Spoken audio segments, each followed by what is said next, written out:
This rotary sensor came to ERD from a road construction customer and is used in a Gomaco 3600 system.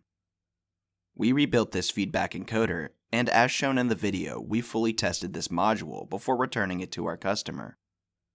ERD has worked for decades on linear and rotary devices used in both Gomaco and PowerCurber road construction machines, and we have been able to keep our customers building roads with their older equipment far longer than they were intended.